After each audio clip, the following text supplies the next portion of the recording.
Red Star Radio. Voice of the Revolution. So this is basically a whole bunch of different ANCAPs, and at least one person who actually isn't an ANCAP, but is in this video anyways because she thinks she's a libertarian, which I don't think she is either, because she's actually, as far as I know, just a plain old alt-righter. But we'll get to that in due time. So let's start this video. Hey, Statists! We've got some questions for you. Okay. Oh boy. Ooh. Oh, they're getting millennials for this one. Yeah. Hello, fellow kids. If a kid couldn't afford lunch because the school bullies kept taking a percentage of his allowance, you wouldn't blame the kid's parents for not giving him enough. Okay. So why is it that when people struggle financially, you blame the employer who provides them with money and not the government which is taxing them? Has this guy not heard of progressive income tax? I was just about to bring that up. It's like, it's the inverse. The rich are the ones who are being taxed more. I think that would be something we would all agree on. Like, I thought, like, these ANCAPs would acknowledge and understand that the rich are being taxed the most, which is unfair. But this guy is implying that these guys are poor because they're being taxed the most. Now, granted, a lower income person might feel the impact of taxation more than a higher income person. But at the same time, they are also like the ones who are gaining a bit more social benefits than the upper classes. And this is usually something that I guess you could say balances out. And not to mention that if the upper class weren't being taxed so much, then none of those benefits would be able to go towards the marginalized people who have their wealth struck away by the upper classes. So yeah, even if it was just all poor people being taxed, like those welfare programs wouldn't mean shit. Okay. For fans of democracy, I would ask, is it okay to forcibly rob, control, or otherwise victimize somebody as long as the majority approves of it? Yeah, sometimes it is. If one person has like $1 billion and another person is starving to death, yeah, that's pretty justified. We all know that every economic system has market failures. Capitalism, socialism, communism, whatever. But my question is, why do you feel morally justified in forcing other people to subsidize these failures? Well, I don't want people to subsidize the failures. What kind of dumb question is that? Why should I be forced to subsidize failed electric car companies like Fisker or failed government initiatives like Obamacare? Shouldn't I have the right to decide what risk I want to take with my own money? Well, yeah, but once we tax it, it ain't your money anymore, so we're going to decide what to do about it democratically. So, too bad. Okay, Julie Barowski, what does she have to say? God. What, you've heard of this person? She talks to everybody. They're like a 5-year-old. Oh, that's great. All right. Oh God. All right, let's hear it. Makes me sick. How come you want to ban things that you don't like? As long as they're not hurting other people, what's the big deal? Oh yeah, she does kind of talk like she's speaking to a kindergartner. Dude, just try watching one of her videos all the way through. It's just so insulting. So why do you want to ban things you don't like if they don't harm people? What's the big deal? Well, yeah, I kind of agree in theory. If it's not harming anyone, maybe it shouldn't be banned. But she's kind of presupposing the answer to the question of, does it harm someone? Like, isn't that the entire debate about whether something should be legal or not, is if it's harming someone? Like, she thinks she can just leapfrog over the entire issue and just say, well, it's not harming someone. Well, okay. What is it out there that we just magically know will never harm anyone? Puppies. Puppies. What about pit bulls? There you go. They harm some people. Therefore, there's a legitimate argument about whether they should be banned or not. These people think it's so simple. I don't see any harm in it, therefore it should never be made illegal in any way. Okay. All right, and then we got Jeffrey Tucker, a bit of more of an intellectual spin, academic spin on this. Yeah, he's got a Murray Rothbard cosplay going on. Yeah. Glasses and bow tie. Okay, let's see what he has to say. statists of the left who are always talking about how government's going to help the poor and demarginalize marginalized groups. I don't understand this. From the ancient world through the Middle Ages all the way up to modern times, governments have largely conspired against the poor. I'm thinking in particular a century ago with eugenics programs and segregation programs and zoning programs, business regulation and union rules. Everything was designed to exclude, marginalize, and impoverish groups that didn't have power. Governments are always controlled by rich people. That's just the way it works. Why do you think the government is the right means to help the poor? He brings up a good point. And we can argue that we can answer this by looking at things in a historical materialist mindset. So the nature of the state is to enforce the class interests of the dominant class. So the ruling state exists to, as he put it, enforce the interests of the wealthy. So why would they ever do anything to enforce the interests of someone else? Well, because class conflict forces them to do so, because the working classes have risen up and made demands on the ruling class saying that we're not going to go along with this until you grant us some concessions. So I punched this comic face in God, and said, how do you like those marks? Oh my God. Oh, we're recording. Does my hair look okay? This is so How can you claim on degenerate. one hand to be anti-guns, yet on the other hand, you want the state to take guns away at gunpoint? I'm not anti-gun. No, neither am I. Okay, this is just ridiculous. We leftists are generally not anti-gun, or in theory we are not supposed to be, because, you know, working class revolt and all that, and the fact that the marginalized need to defend themselves against racism and prejudice somehow. I mean, the whole anti-gun thing is really just a liberal talking point, because most liberals don't understand that the working class and the marginalized need to have the ability to use armed revolt in order to protect themselves. They don't have the privilege of entering bourgeois politics like many liberals do. And so many liberals want to take gun away because, like, they don't want the radical left to usurp them as the opposition force within the capitalist countries. And all conservatives also, you know, they just want to arm themselves because they're afraid of leftists arming themselves. Let us all not forget that a lot of gun control was backed by the NRA, which we know is a conservative group, in order to take guns away from armed black groups in the United States during the 20th century. I believe even Reagan was a sponsor of one of those things. You know, fearing the whole Black Panthers, fearing black people taking up arms and all that. Fear of a black planet. And this seems like a bit of a moment of honesty here, in that we have an ANCAP honestly portraying himself as a wealthy Scrooge McDuck with a giant building full of his own gold coins. So at least they're honest that they're in it for themselves. Honestly, if taxation is theft, I don't want to know what he did to get all that money. Government has slaughtered 250 million of its own people in acts of democide. How can you trust such a beast to rule over you? And as some of you argue for, to be disarmed to. Well, because, I mean, who else is going to rule over us? Corporations? They'll just kill us too when they decide that we have some resources that they want. If you just take the state away, the material conditions that cause the rise of the state will still exist. So, right, and this brings up to 2 points. One, we do not support any of the bourgeois states in power.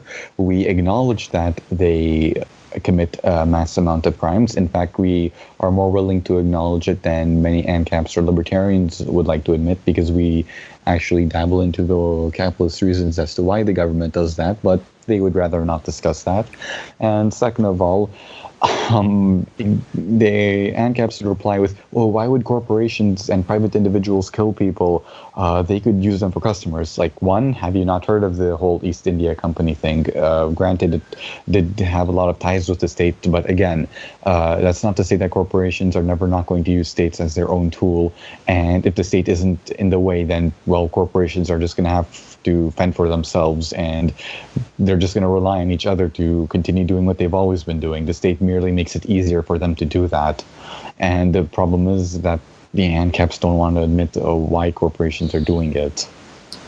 Yeah. And in general, like if you can never be a customer or you're getting in the way of a profit, I would not put it past a corporation to start committing mass murder and atrocities. They were doing that during the colonial era, but due to the modern widespread of information in the current days, I don't think they can get away with it as easily as they can now. But because they're afraid of some retribution from some form of authority, but like without said authority, they might, God knows what they're gonna do. And we're almost at that point right now. I mean, we have private military contractors like, what are they, Blackwater or whatever, fighting, killing people in like Afghanistan or Iraq. And a lot of these wars are started at the behest of oil companies and other private interests, military interests. So, I mean, the government is basically just a middleman in that. How long before they just cut out the middleman and the oil companies just directly hire death squads to go in and do that? Pretty much. And that's not to mention the death squads that already exist on corporate payroll, like the Coca-Cola death squads in Latin America that kill trade unionists. But I guess class conflict isn't something that exists in the ANCAP utopia.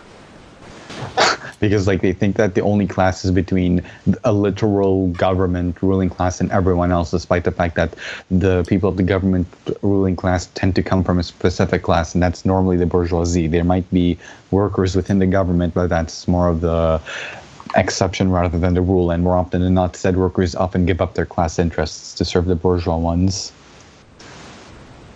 Yeah, okay. No matter how much money the government takes from its citizens, it's always broke. So what? Who cares?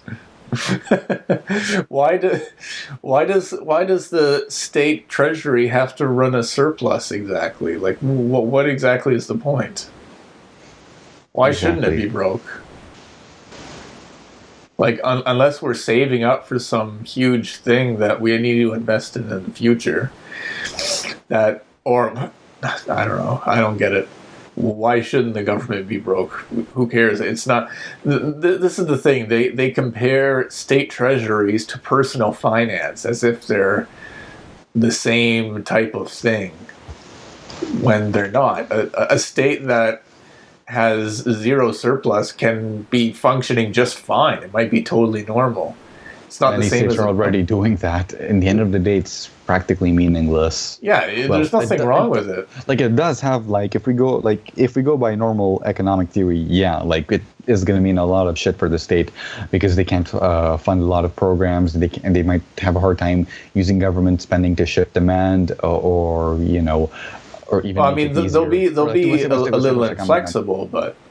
Yeah, or in this whole supply side thing, they might not be able to invest within the people to spawn good capitalists and all that. But in practice, they're still going because there's the theory and there's the practice, and more often than not, the practice does not care for what the theory says. According to all known laws of economics, governments should not be functioning without some form of surplus or stable balance, but governments continue to function anyway because they don't give a shit about what the economics textbook says. If I had to rephrase the opening of the B movie, which I can't believe I have just done. Thank you.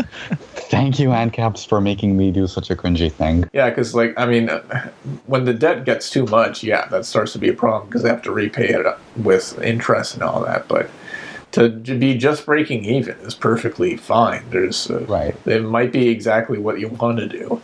There's no point in having a surplus. It's just money that's just sitting there. But this is like a common tactic of right-wing fiscal conservatives, is to pretend that a state treasury is exactly like personal finance when it's not. Anyways, if keeping 100% of someone else's income is slavery, then at what percentage is it no longer slavery? So he thinks that corporations or wealthy people getting taxed at a high amount is basically the same as working in the cotton fields for 12 hours a day getting whipped by the slave driver. Apparently it's the same thing to them. Right. Those poor billionaire ANCAPs getting taxed. When are we going to liberate them, guys? Right. ANCAP lives matter. Those poor unmarginalized people. Well, won't someone please think about how unmarginalized they are? Yeah, it makes no sense. White male men. It seems like he doesn't even know what slavery is. Like, slavery is not something that just magically happens if you don't get to keep 100% of the value that you create. I mean, no worker can really keep 100% of the value that they create if they're wage laborer, because the capitalist has to extract the surplus labor in order to get their profit. So it seems like he's proving that wage labor is slavery more than taxation. I mean, I guess they're both according to him, but actually no. The wage labor doesn't count for some reason because it's only evil when they tax you, I guess, according to them. But no, slavery is when the labor is involuntary. It's when you work but you have no choice but to do the work. It has nothing to do with how much money you make. I mean, even the slaves in the South, it's not really true that they got 0% income. They had to keep them alive. They had to feed them. Is that not a source of income? The fact that they at least were entitled to enough food to survive? So no, he doesn't even know what slavery is, I guess. All right, next. Can a bunch of people who don't have the right to do a certain thing grant to somebody else the right to do it? And if not, how did Congress acquire the right to do things that you and I don't have the right to do? Well, because we decided that certain things need to get done, but we don't trust any random person to do them. We want to democratically decide on what to do. Are you comfortable spending borrowed money knowing your children will have to pay it off down the line? You're increasing their eventual taxes before they can even vote. Isn't that the definition of taxation without representation? No, it's not, because they're not being taxed yet. The things might change between now and then, and they might not be taxed. But no, it's not taxation without representation. And I don't really care anyways, because I don't believe in taxation. I believe in distributing resources, not redistributing them. And seizing the means of production. We wouldn't really need all these complicated tax and welfare systems if we just let the working class own the fruits of its labor instead of just working out a complex system to give them compensation. And that just muddles everything up because we're too afraid of them. Exactly. Socialism is not redistribution of wealth, it's distribution of wealth. So f***ing greedy and selfish. Oh my God! What to steal from the rich and give to the poor and needy? Then why do 1.5 million charities exist? And his name is Big Dicko. $73 billion dollars being raised in 2015 alone, and that's not including the Clinton Foundation's money laundering operation. Okay. You know, I said that nude aggression pact was a joke. I didn't know it was real. Yeah, I'm pretty sure unexpected nudity violates the non-aggression pact principle. This violates my NAP right here. This is nude aggression. Anyways, if I recall correctly, basically he's saying that if capitalists are greedy, then why are there charities? I don't believe capitalists are greedy. I don't believe the wealthy are greedy. That's not the problem. The problem is not people having deficient personalities.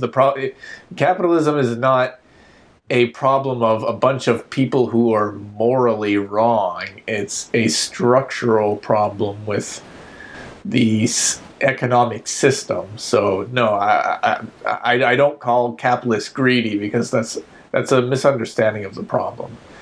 So no, and so the fact that there are charities doesn't really disprove anything.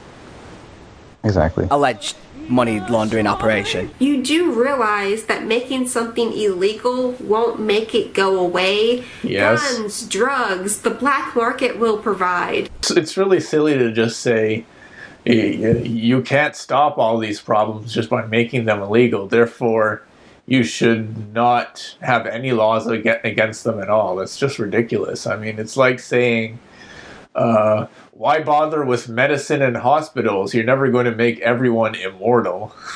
Like, no shit. Doesn't really matter. Right. All right. Anarchy ball again. This guy's loaded, eh? Look at this shit. He's like a drug lord. I mean, look, he's a pipes right next to a pipe. And also raw milk for some reason. Also, look what we got. Look what we got leaning on the window over here. Rifle with a scope.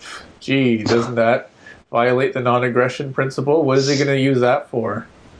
Who's he afraid of? It's basically the ANCAP version of "You kids get off my lawn." I think it's a little bit of unexpected honesty. Pretty much. Okay.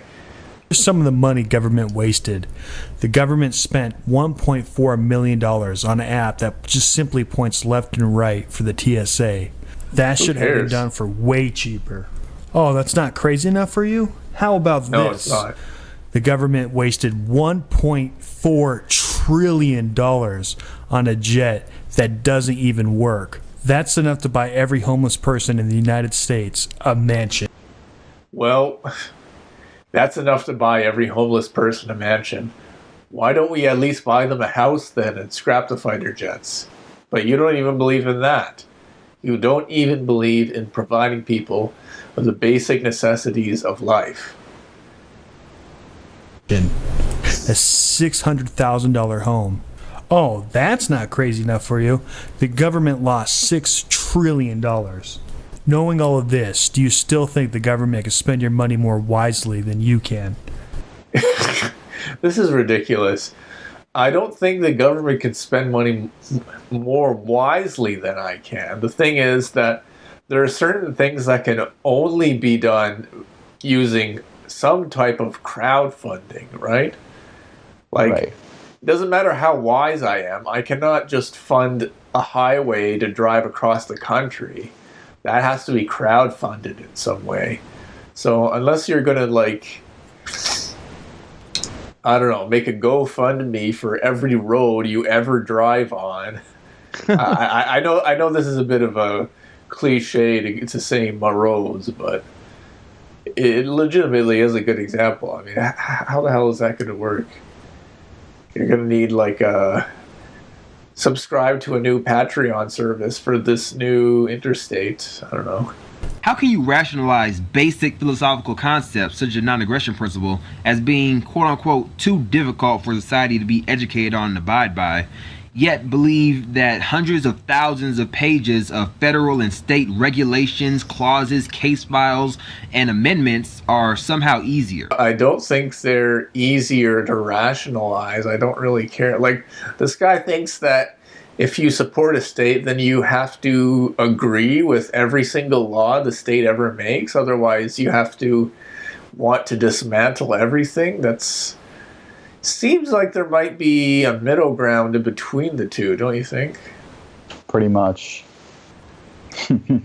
So this brings us to Lauren Southern. As I said at the beginning, there's one kind of odd person out here that I don't think is an ANCAP or even really a libertarian, because she works for the Rebel, which is basically the Canadian wing of the alt-right. Which isn't to say she's one of the more over-the-top Hitler-worshipping neo-Nazis, but she seems to be in the same ballpark as the alt-right, so I don't think she really belongs in here. Let's see what she has to say. Southern is written by Wikipedia to be alt-right. Like, I don't trust Wikipedia for everything, but most people seem to agree with us that she's alt-right. Yeah, I'm pretty sure she is. Okay, let's hear what she says. Is it illegal for me to import my hedgehogs to a multitude of places, but it's totally legal to import thousands upon thousands of fighting-age economic migrants? Oh, boy. Wow. Oh, just in case you doubted whether or not she belongs in this video, not only is she not an ANCAP or even really a right libertarian in my opinion, but her question has absolutely nothing to do with the the legitimacy of the state, and it seems has more to do with whether or not immigrants are human beings that have human rights that rise above the level of hedgehogs. Right. First of all, she needs to leave Sonic the Hedgehog and his family alone. And second of all, you cannot compare Sonic the Hedgehog to a bunch of human beings because, obviously I'm an advocate for animal rights and, humane treatment of animals, but at the same time, I think we've established that human beings face completely different situations than animals in regards to war, genocide, and all that. And so lots of people who are going to be fighting age are going to be fleeing. Like, let's factor in that a lot of Syrians are staying behind and fighting for their homeland. And I don't see them trying to suggest that, maybe not bombing Syria or funding subversive Islamist rebel groups is the solution to the answer and all that. And even then, I'm going to say this again. If you are letting in a bunch of terrorists, even like blatant terrorists into your country, that's on you for poor handling of the situation and for funding terrorist groups in the first place. So of course it's going to backfire on you. The solution is not to just stop immigration in general. Yeah, nobody's saying that there should be absolutely no filter for people who might have criminal connections.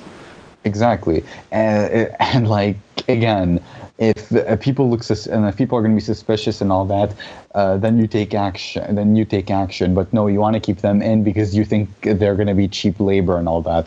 I mean, we could go on and on about like how a lot of the reasons why a lot of immigrants in Europe are radicalized is because they were brought in to be cheap labor and there was no effort to integrate them in. I'm saying Europe largely because the United States and Canada have been pretty immune to the whole refugee thing because they have the convenience of the Atlantic Ocean, and Southern is sadly Canadian, so where I currently live right now, and just to rub it in her face, I'm technically an immigrant awaiting citizenship, and yeah, that's what I have to say.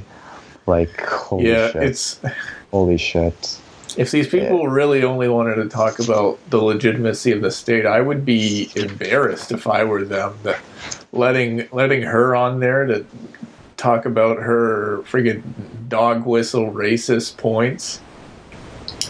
I mean, what did she say? Immigrants who are of fighting age. She could have just cut out the code words of fighting age and just said, a dirty Arab Muslims. That's obviously what she really meant. Or wetback Mexicans. Yeah. No, but she obviously meant Muslims. Anyways. Yeah. I find it odd that this is on a libertarian video because generally the libertarians I've met are okay with open immigration. So I don't really understand. that is the only libertarian, or certainly the only ANCAP position, is that if there are no states, there are no borders. So yeah, it's extremely poor judgment that they let that kind of little racist rant on here. It's a little weird because I'd say they don't want borders, but they only don't want borders because they want unrestricted free trade, not because not because of immigrants or human rights things. That's why many ANCAPs complain about immigrants and all that shit. It's like they want to have their cake and eat it too. If it's wrong for you to do a certain thing, can you, by voting, make it right for someone else to do the exact same thing? A group making a decision is a little bit different from an individual just doing as they please. The market ingenuity of capitalism can deliver us things like iPhones, 3D printers, and private spaceships. Why should services as important? Yes, it can deliver us those things. That doesn't mean that the technology itself comes from the market mechanism or it comes from private ownership. But okay. Important as justice, roads, and defense be monopolized by the state. Right wing. Why shouldn't they? That doesn't make any sense. If capitalists sell great things like smartphones, why shouldn't they make roads? I don't get it. All right, whatever. When you're opposing gun laws, you argue the government shouldn't be so powerful that it can disarm the populace. So why, when it comes to drug laws, do you argue the government should be so powerful that it can tell people what they can put into their own bodies? Well, I don't really care about that. I think he was talking to conservatives about that. I don't know, like, I think we're generally pro-gun and pro, decriminalization of drugs, because, like, drugs, like, even if you think drugs are terrible, like, it's obvious that they're too much of a pain to enforce, and, like, if you think people are going to waste their lives, then, I know, just let them waste them. Well, just don't want to throw people in jail for being sick, basically. Yeah. Addiction is an illness, so we're not going to throw patients in jail. It doesn't make sense. All right, anyway. Yeah. Okay. Right.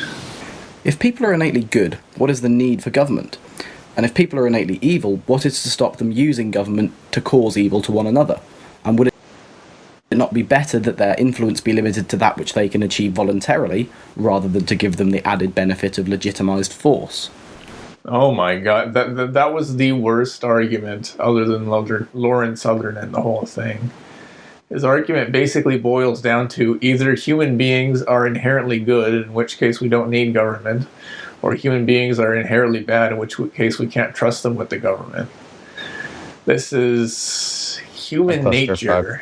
What does that even mean? Either every single person in the world is 100% good or 100% bad?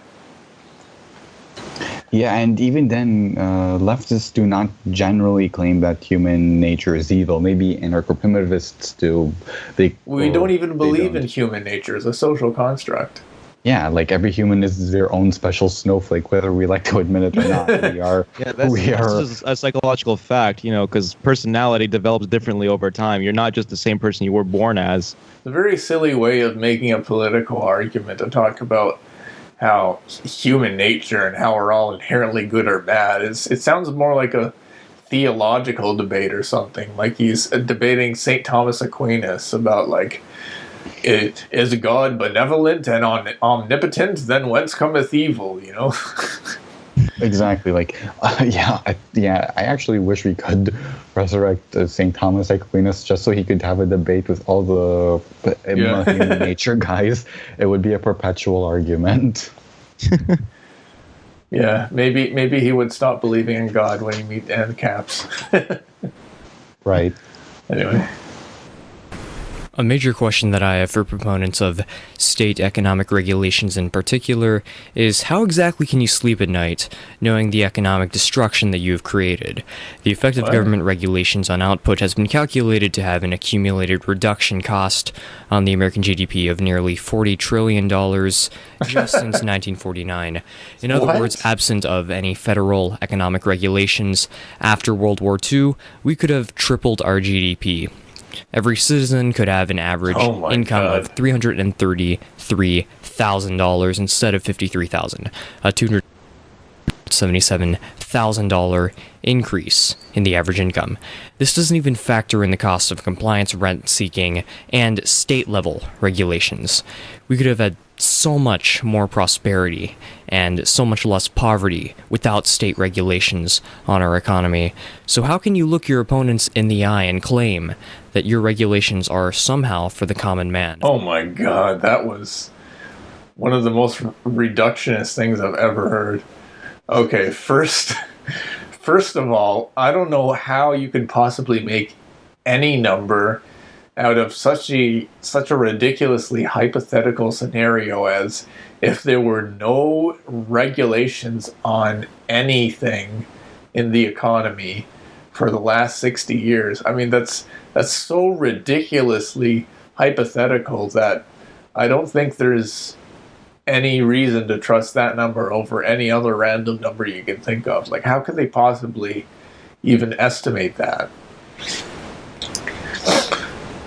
Like, you know how many regulations he's talking about, and he's talking about if they just never existed.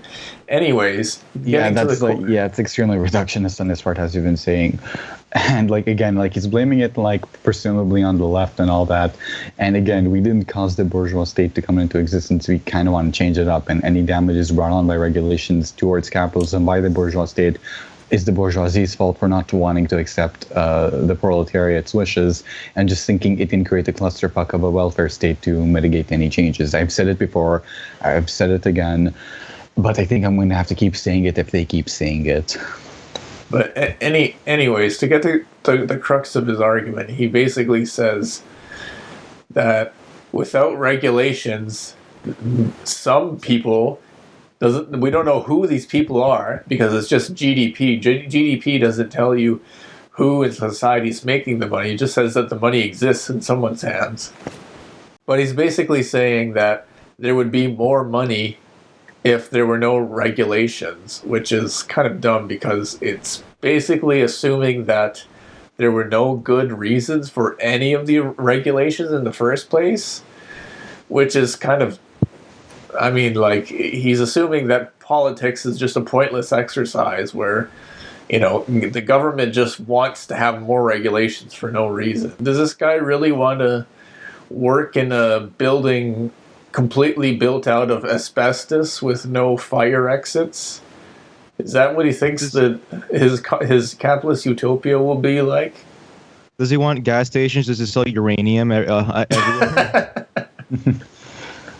What, like, you just remember that ANCAP's smiling face. It's like, oh, when you sell unregulated uranium in every car, and then suddenly a nuclear explosion goes off in each of them, but it's okay because it was consensual and they paid you for it. Statists. When you're opposing drug laws, especially weed, you argue the government shouldn't be so powerful that it can tell people what they can and can't put into their own bodies. Sure. So why, when it comes to gun laws, do you think the government should be so powerful that it can have a complete monopoly over effective force? The things you can't do without government permission. Okay. Build a house. Okay. Drive a car. Good. Own a gun. Good. Go fishing. Collect rainwater. Hunt. Good. Cross the road. Get married. Good. Leave the country. Start a business. Fly on a commercial plane. Take drugs. Work. It's actually hard to think of something that doesn't require government permission. Knowing this, how can you say you're free? How can Being a democratic... How can you say you're free? How can any of us be free when the bourgeoisie exploit all of the wealth that we need to make ourselves free? Jesus. How can you say you're free when you can't get in an unregulated airplane piloted by like a blind toddler that doesn't have a license? How can you say you're free when you can't do that? It was consensual, mate. How can you say you're free when you can't sell your children? If being a democratically elected constitutional republic creates legitimate political authority, does that mean that all the things that were done by the democratically elected constitutional republics of the Soviet Union, Nazi Germany, and North Korea, all those things were legitimate and justified? Yes, no, and yes. Government. That's easy. That was quick. Yep. We said so. Loving liberal who champions personal choice. Could you please explain why I can't choose to not fund the murder of innocent children abroad? Said there ought to be a law, or if you believe that government is the best solution to most of life's problems. I don't believe government in an abstract is a solution to a problem in an abstract. He's asking the wrong question. Government is not a solution in that if you want a house to be built, the hammer is not the solution. The solution is to build the house with the hammer. Right. The state is just a tool to accomplish something. I have one question for you. Oh. Are you prepared to kill? To kill, yeah, depends on the situation, though. You really want the same people who run the DMV to be in charge of your health care? What is she asking here? Like, what is that supposed to be? Like some kind of good point there? Yes, no. The DMV basically that's what the Americans call their the place where you get your driver's license, right? Yeah, Department of Motor Vehicles. Yeah. So yeah, that's a public office. That's a public place. And basically, she's just trying to appeal to a common annoyance, and then somehow imply that that means that public healthcare is bad. I don't. It doesn't even make any sense, really. Yeah, Julie's a public annoyance, in my opinion. Yeah. All right. Much. Why is it that you prefer anti-discrimination laws which force those who hate other races to hide that prejudice and make money off of those other races, to a system where they could be open about said prejudice and lose money? We already had something like that, and it didn't really work. You see, this guy doesn't... It's a very ahistorical question. When we started rolling out those laws in the 60s with the Civil Rights Act, black people did not have any buying power. They couldn't do anything. The free market was not punishing the racist store owners for not catering to them because they didn't have any money. They didn't have any power anyways. So I don't see how his argument holds up. If you're a minority, you're probably not going to have a whole lot of money anyways, so I don't see how the free market is going to just magically correct for that. How is me writing down I'm in charge and then getting 20 friends to sign it any different from the drafting of the Constitution? What? Well, first of all, the U.S. Constitution, I guess he's talking about. The U.S. Constitution did not literally say, I, Thomas Jefferson, am in charge now. that is like the plot of that one Assassin's Creed DLC where Washington becomes king. Holy shit. Yeah, I guess this is what happens when you get your history from video games and not from public education. If roads are so complicated oh, God. they can only be built by governments, then why do they hire private companies to actually build the eh? My fucking road! Well, because building a road is different from funding a road. And I can build a road with a few other people. I can't fund it, though. Anarchy Ball again. This time he's in his dungeon where I guess he keeps his voluntary slaves. Why is every logical explanation we provide about how something will work just pure speculation, while any doomsday scenario you pull out of your ass about anarchism is absolute truth? Well, they just are. I don't know. I'd have to look at each individual one. I can't just answer him like that. And the problem here is that they're rehashing the same arguments, so... Yeah, they're just talking about arguments in abstract now. They're not even getting into specifics. How highly do you think of yourself that you think it's your right to impose your views on people you've never met and tell them it's good for them?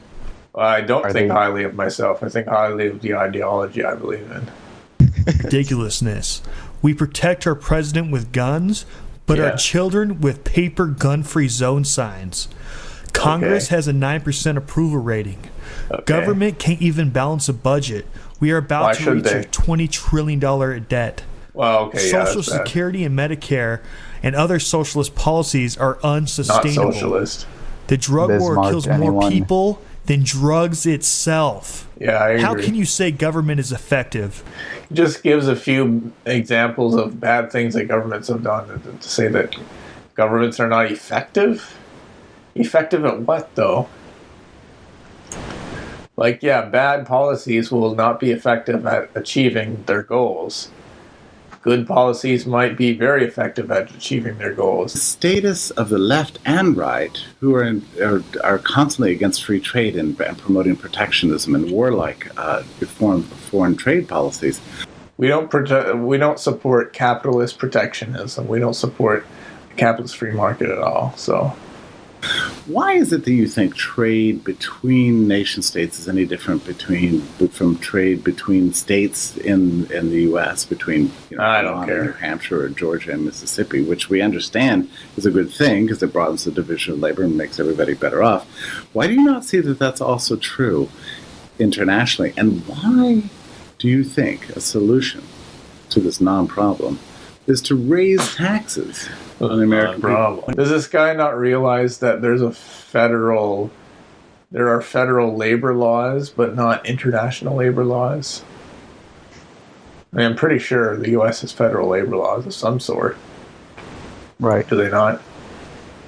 Probably, yeah, they do. Yeah. According to the Bureau of Labor. So and yet he thinks there's absolutely no reason to think of interstate trade as different from international trade. Okay. Anyways. An individual's moral conscience conflicts with the commands and rules of lawmakers and law enforcers. Is an individual morally obligated to do what they believe to be wrong simply to obey the law? No. We decided that in Nuremberg. That was 70 years ago. That's pretty easy. Nuremberg says no. I have to be moral by voting for a lesser evil this year. Could you please explain how any kind of evil is ever moral? That's a very good point. I absolutely agree. You shouldn't vote for either Democrats or Republicans. Yeah.